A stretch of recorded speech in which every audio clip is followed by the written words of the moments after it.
Sorry I couldn't be in school today, but Zoe was sick, so I'm going to give you the rest of the notes on this for the video, or for the quiz.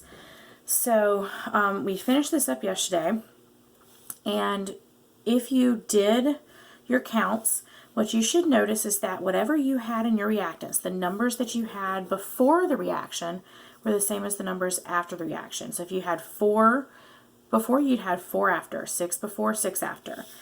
Here's station 2. Notice it's still the same. Whatever you had before, you had after.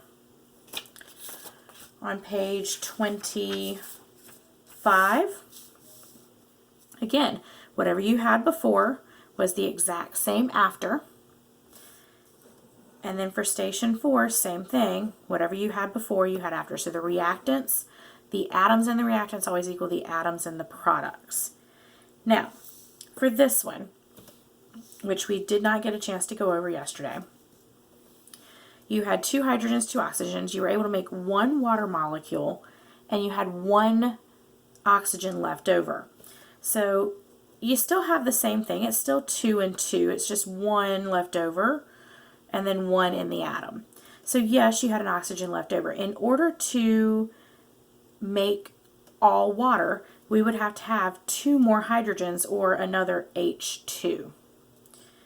Now let's take a look at the front of page 24. So this is page 24, Law of Conservation of Mass. So the Law of Conservation of Mass says that matter cannot be created or destroyed,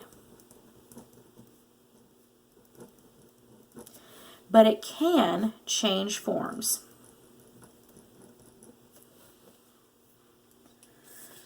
So what that means is that these 2 oxygens were together.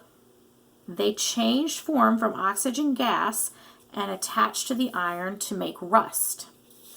This carbon that was in methane changed form and joined with 2 oxygens to make carbon dioxide. It's still carbon, just like it was here. It's just connected to different atoms, and that molecule has different properties than the original molecule.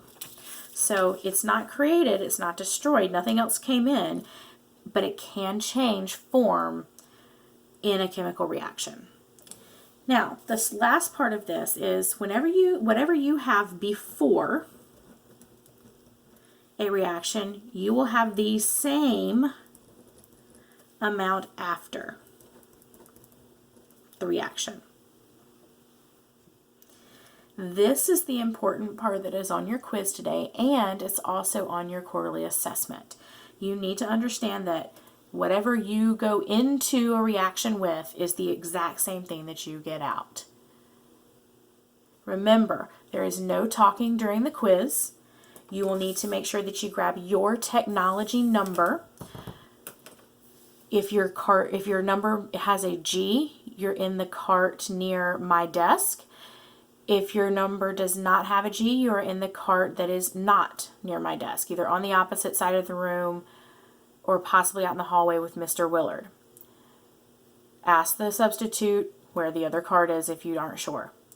Please, please, please use your notebooks on this quiz so that you do not have to redo. Remember, redos are more complicated. After you are done with the quiz, you will go on to STEM Scopes, our textbook, from the ClassLink tab, and there are some assignments for you guys to play around with in there. If you have your own headphones, you may use them. If not, you will need to mute your Chromebook. Good luck on your quiz. I hope I will see you guys Monday. Have a wonderful weekend.